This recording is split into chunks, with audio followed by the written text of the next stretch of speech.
Esse vídeo é para comentar as leituras teológicas que eu estou fazendo e que eu já mencionei no último informe que eu estava fazendo, continuo.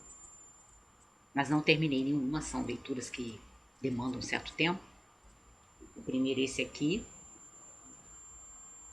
História da Teologia Cristã, do Roger Olson.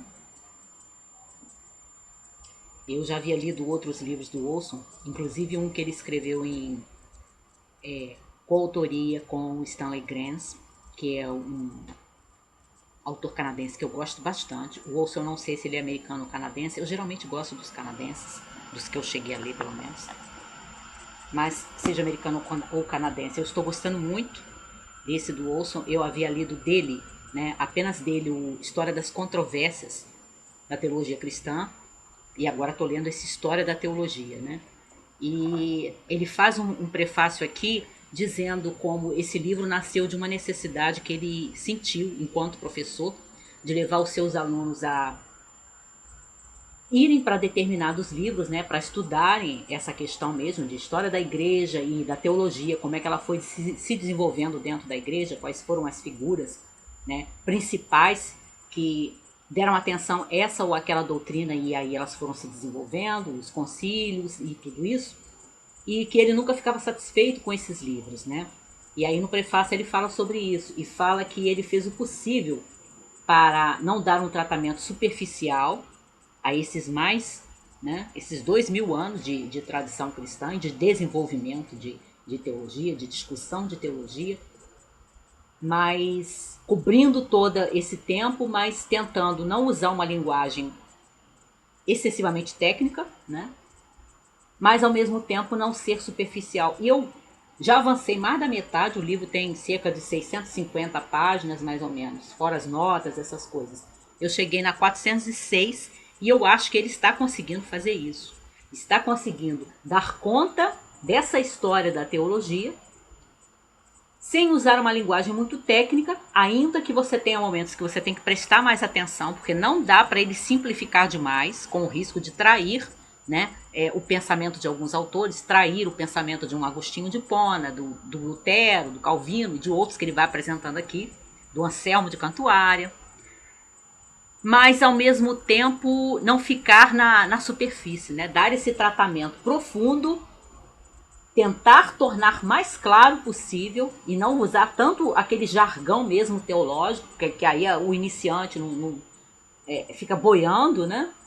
Mas também com essa de não usar um jargão tecnológico, um jargão teológico, acabar ficando por cima, né? Dar esse tratamento frágil, né? Superficial mesmo, as doutrinas e ao desenvolvimento das doutrinas. Eu acho que ele está conseguindo esse equilíbrio maravilhoso. Estou achando o livro muito agradável de ler, muito gostoso de ler, apesar de ser um livro de história da teologia.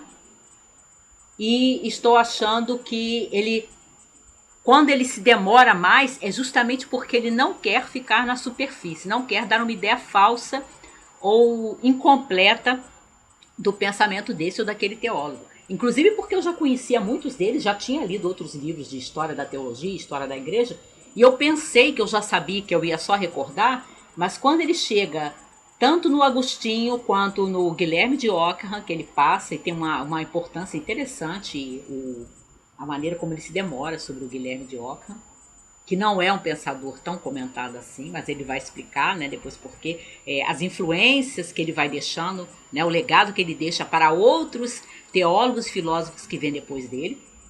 E quando ele chega no Lutero, que ele passa mais ou menos umas 20 páginas examinando a teologia do Lutero, né? E aí eu fui encontrando mais profundidade ainda, mais complexidade e percebendo o esforço que o Olson faz de não tornar complicado, né? Não tornar assim desagradável de você ler, muito gostoso de ler mesmo, recomendo. Também estou lendo esse aqui, que eu também já tinha mostrado, continuo lendo. Esse eu ainda não consegui chegar na metade, ele tem mais 660, 670, fora glossário, essas coisas, e eu estou na 276. Porque a proposta desse livro do Magret, é um autor escocês, o Alistair Magret, teologia sistemática histórica e filosófica, exatamente isso. Quando você começa a examinar, você vê como a proposta do livro é ambiciosa. Ele tem a primeira parte, que é tipo uma história da teologia, como se fosse um resumo disso que está aqui, né? Mas ele faz um apanhado das doutrinas principais, como elas se desenvolveram em linhas gerais e as suas personalidades, né, as figuras que contribuíram para o desenvolvimento daquelas doutrinas ao longo da história da teologia. E eu estou na segunda parte, que é a relação e os problemas e as questões que vão aparecendo à medida que filosofia e teologia se relacionam, né? Como é que elas se relacionam, quais os tipos de questões que aí se põem à medida que se mesclam essas duas, filosofia e teologia, e também quais os tipos de problemas, né? Inclusive ao longo da história da teologia, que também é mencionada aqui pelo Olson, quando ele comenta, por exemplo, a reação de um Tertuliano, por exemplo, que é famosíssima, né? O que tem Jerusalém a ver com Atenas? Aquela reação assim bem anti-filosofia, né, de alguns pensadores dentro da igreja. Alguns que, no entender de outros autores, abriram tanto espaço para a filosofia, que a filosofia, né, seja de um Aristóteles, seja de um Platão, seja de outro, começou a ditar a forma como eles iam interpretar as doutrinas teológicas, seja ao ponto de serem totalmente hostis, como era o caso do Tertuliano. E aí no Olson aqui, e aí eu digo que o Olson e o Magré também tem um certo humor que torna o texto agradável, apesar de serem textos densos, né? São gostosos, são prazerosos de ler. O Olson ainda faz uma brincadeirazinha a certo momento quando ele fala do Tertuliano e implicância, né? Que o Tertuliano tinha dos cristãos da sua época, né? Os líderes da igreja da sua época, teólogos, relacionarem, né, a fé cristã com a filosofia.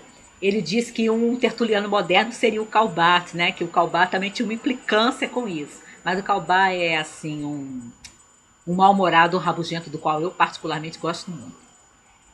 E é isso. E quando eu terminar esses dois, pretendo, não estou dizendo que vou, né? Eu estou com vontade de começar até porque eu estou lendo muito sobre o Agostinho nesses dois livros. Estou com vontade de pegar um dos livros, que eu tenho vários do Agostinho que eu ainda não li, e são esses três, ou Livre-Arbítrio, ou A Doutrina Cristã, que eu estou muito inclinada a pegar esse, ou os 2 ou 3 comentários, que eu não me lembro agora se são 2 ou 3, nesse volume do Agostinho sobre o Gênesis, que não tem um comentário só que ele fez ao livro do Gênesis. Tem uns 2 ou 3 aqui dentro. E também estou pensando em pegar esse desse autor puritano, John Owen, do século XVII, inglês, A Mortificação do Pecado. Mas eu ainda não decidi. É provável que eu pegue algum deles quando eu terminar a leitura desses. E é isso.